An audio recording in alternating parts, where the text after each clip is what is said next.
Mackenzie Johnston with Cattle News Central, bringing you your November 18th cattle industry headlines. Brought to you by AgRisk Advisors. PRF season is here, and their advisors are educated and ready to help you mitigate weather risk. Their state-of-the-art technology and superb customer service ensures that your policy is in good hands. The PRF deadline is December 1st, right around the corner, so if you would like more information, be sure to reach out to an advisor today. AgRisk Advisors, with you no matter what the weather. Also sponsored by Circle 5 Cow School. They host remote weekly classes all throughout the Midwest so you can learn to preg check your own cows. To view their schedule, head on over to circle5cowschool.com. That is the number 5 in there, or you can go ahead and just give them a follow on Facebook. The Federation of State Beef Councils recently released their annual newsletter. A few notable takeaways from this newsletter was that Kansas contributed the most funds to the Federation with $2.25 million. Nebraska contributed $2.1 million, so they came in second place. All the states together contributed $10.9 million to the Federation, and of that $10.9 million, NCBA received $1.04 million of that.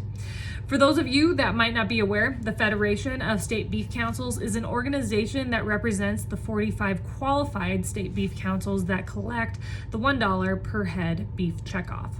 This report can be found on NCBA's website, which raises the question of the relationship between the between the checkoff and NCBA. According to Karina Jones, a cattle rancher located in central Nebraska, it is hard to have confidence in a firewall between the Federation and NCBA, with these clues strongly suggesting that it is one big melting pot.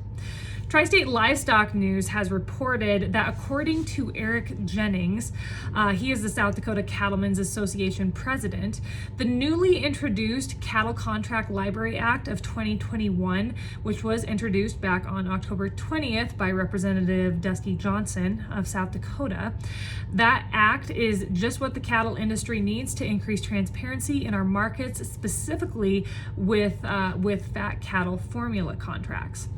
This bill would create a library of contracts to provide transparency into fat cattle formula transactions, which make up the majority of the fed cattle trade. Jennings was disappointed when other cattle organizations, other cattle associations did not support this bill. He agrees that this bill will not solve all of the issues in our cattle industry, but it does take a positive step in the right direction, he said. This bill is one step towards fixing our industry's issues, but it won't pass without full industry support. Jennings stated that a month ago, he would have thought that all livestock industry associations had policy promoting market transparency, but now he actually wonders if they do. As president of South Dakota Cattlemen's Association, he is mindful of using the policy that the association's members create on behalf of SDCA. And he hopes that the leaders of other organizations are doing the same and not allowing their personal agendas to influence the direction of the associations they represent.